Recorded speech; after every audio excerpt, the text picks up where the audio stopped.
sejumlah 3.553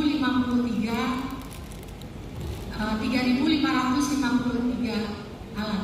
Jadi di situ terlihat bahwa alat komunikasi ini jumlahnya melebihi dari populasi yang ada. Artinya dari masing-masing orang itu bisa memiliki alat komunikasi itu lebih dari satu. Ya, di situ sudah mencapai 128%. Ya, jadi ada yang satu, bahkan mungkin ada yang tiga. Nah, dari untuk alat komunikasi ini ada yang menggunakan internet, ada juga yang tidak. Namun untuk penggunaan internet itu prosentasenya sangat besar, yaitu 77%. Dan biasanya itu digunakan dari semua kalangan. Namun yang lebih banyak adalah kalangan menengah ke atas. Ya, karena itu menggunakan internet ada biayanya. Nah, di samping itu kita juga harus berhati-hati ya, apalagi ibu-ibu di sini semuanya pasti ada nggak yang nggak pakai HP, pasti tidak ada, dan semua juga pasti terkoneksi ke internet. Ya, lanjut. Nah, di sini ada juga waktu rata-rata setiap hari dalam penggunaan internet itu bisa 7 jam 380 menit. Ada juga rata-rata setiap hari waktu melihat televisi, broadcast, streaming, dan video itu mencapai 2 jam 41 menit. Dan rata-rata setiap hari waktu menggunakan medsos itu melalui perangkat apapun 3 jam sampai 3 jam 11 menit. Dan itu rata-rata setiap hari menghabiskan waktu untuk mendapatkan musik ya, karena ada juga sebagian yang hobinya mendengarkan musik, kita buka di Google. Semuanya kita ada di digital. Dan untuk rata-rata setiap hari waktu bermain game itu 1 jam 12 menit. Nah, di sini untuk game pasti kebanyakan ya itu adalah usia di anak-anak. Jadi harus dengan adanya internet ini kita sebagai orang tua mungkin kita juga wajib melakukan pengawasan terhadap anak-anak kita. Ya, lanjut. Nah, untuk pengguna internet di Indonesia selalu bertambah dari tahun ke tahun. Hal ini tidak hanya berpengaruh kepada perilaku manusia yang cenderung dekat dengan internet, namun juga berdampak pada perkembangan kejahatan di Indonesia, khususnya kejahatan cyber.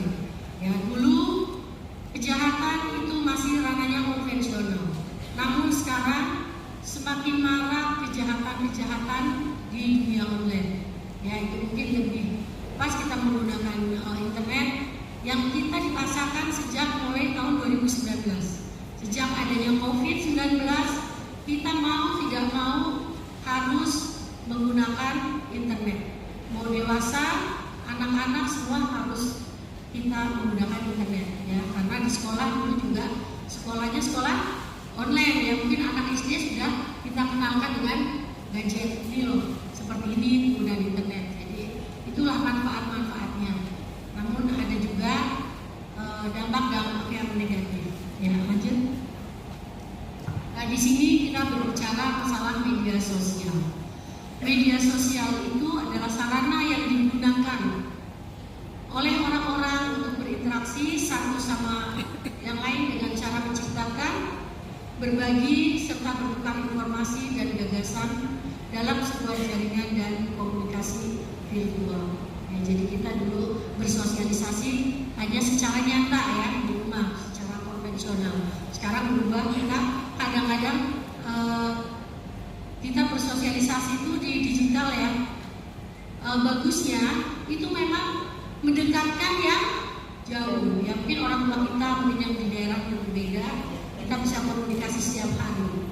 Tapi dampak negatifnya menjauhkan yang dekat. Jadi sebelah kita nih pernah kita melihat, kita ke mall aja jalan, kita lihat banyak orang semua duduk, tapi semua asik dengan gadgetnya masing-masing. Itu artinya menjauhkan yang dekat. Dan di rumah tangga juga mungkin seperti itu.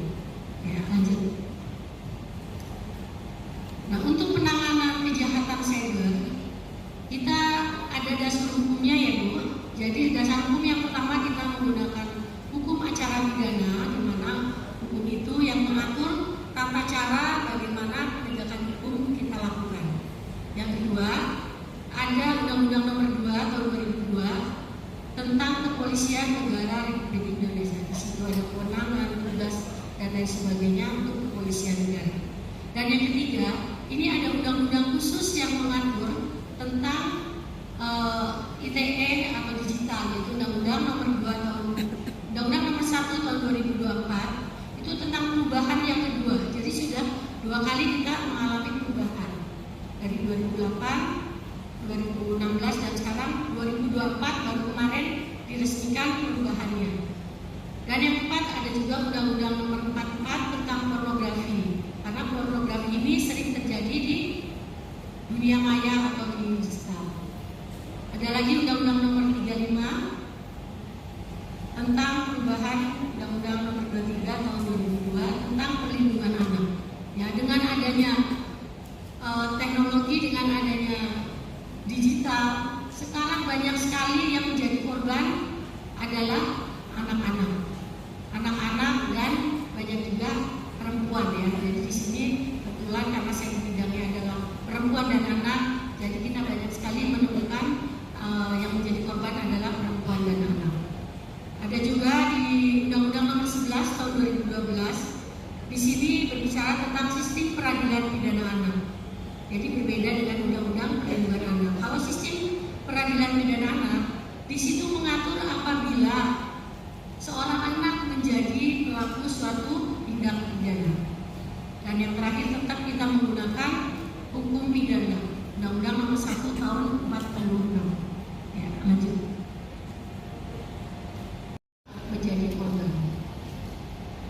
Di pasal 28 di sini ada juga yang menyebutkan berita bohong ya atau ujaran kebencian yang menimbulkan kerusuhan. Ya, jadi kita tidak boleh sembarangan kita share berita bohong yang tadi seperti sudah disampaikan oleh Ibu Nasehat ya. Kadang-kadang berita ini kita dapat kiriman nih di grup, isinya apa kita nggak baca, wah ini bagus nih, kita langsung kompas, kita kirim lagi ke grup lain. Padahal kita tidak tahu itu benar atau tidak ya. Itu kita harus sangat berhati-hati. Mungkin ibu-ibu Darmawan di sini kan harus mendukung ya dari tugas-tugas suami, jadi harus bisa lebih menjaga kita tidak boleh sembarangan untuk share berita bohong.